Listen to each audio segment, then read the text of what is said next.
Hi everyone, welcome to Como Live, brought to you by the Legacy Amendment. Today you're joining us in the Tropical Encounters exhibit, and I'm here to show you one of the newer residents in here, the Redfooted Tortoises. So I'm going to talk about them a little bit as well.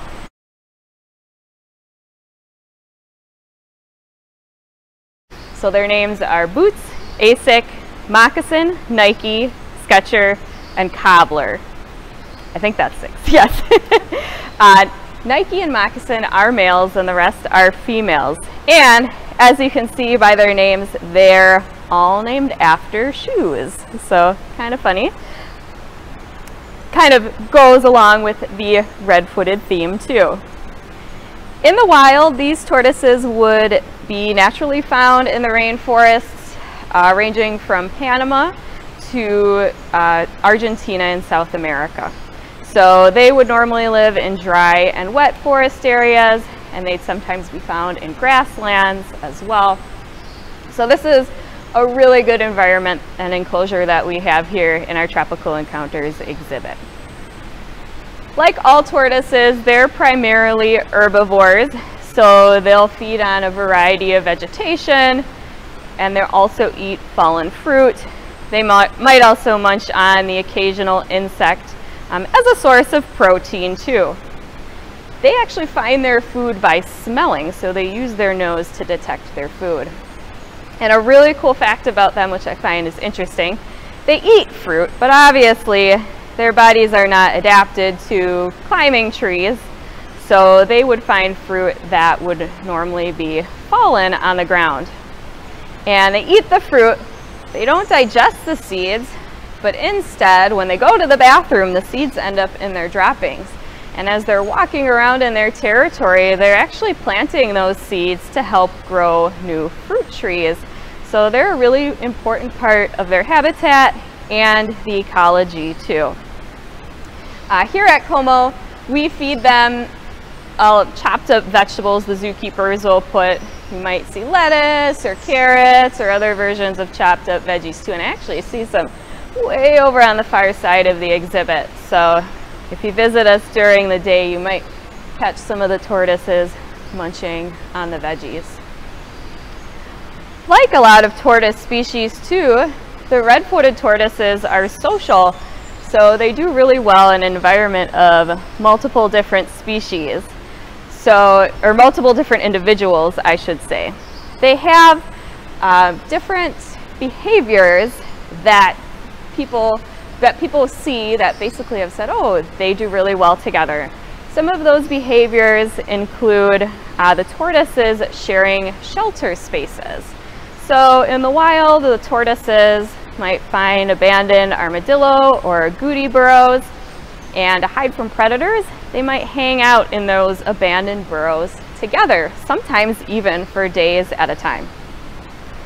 The male and female tortoises have also been known to communicate with each other. If a male and a female spot each other, they've been known to move their heads back and forth and communicate with head movements.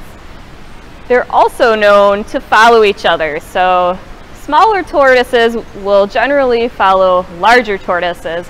However, there's been combinations of big tortoises following smaller ones too. So they're not territorial. They share a space really well together too. They also don't show any aggression towards food, and they share their food sources really well together. You might be wondering how these tortoises are doing in their wild habitat. Like I said, they're normally found in wet forests of South America and parts of Central America too. However, they're not endangered, but their species is considered to be vulnerable to becoming endangered, and there's a couple reasons for this. One of the main reasons is deforestation, loss of their habitat, but also the pet trade as well. So these tortoises, people sometimes might keep these tortoises as pets. However, there's a few things to consider if you would want a tortoise as a pet. One of them is they live a really long time. Our tortoises in here are aged anywhere, they're 21 to 23 years old. But these red-footed tortoises can live generally up to 50 years old, so they have a long lifespan. You can see they're pretty big. They can get to be up to 20 pounds when they're fully grown too, so that's a big animal to have in your house. And they eat a lot of vegetables, and they can be kind of messy too. So those are definitely things to keep in mind. They're a commitment, and they definitely take a lot of work. I do agree they are really cool animals, so if you're thinking about a tortoise as a pet, definitely do your research and make sure you would get them from a sustainable source, know where they're coming from, and you wouldn't want them to come from the wild for sure. So the last thing I'm going to talk about is the difference between turtles and tortoises, because that is definitely a common question that comes up. And the main difference is where they live, and their adaptations then have to do with where they live. So tortoises are primarily land-dwelling, they're terrestrial. So they have elephant-shaped feet that they use to walk around and move. Their shell is dome-shaped and really high, and they primarily, like I said, are herbivores, so they'll eat vegetation. Turtles, on the other hand, are semi-aquatic to fully aquatic, like a sea turtle.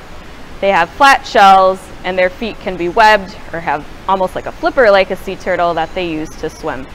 So tortoises are not the best swimmers, and turtles are really not the fastest on land either. So their adaptations help them to survive in their natural habitat.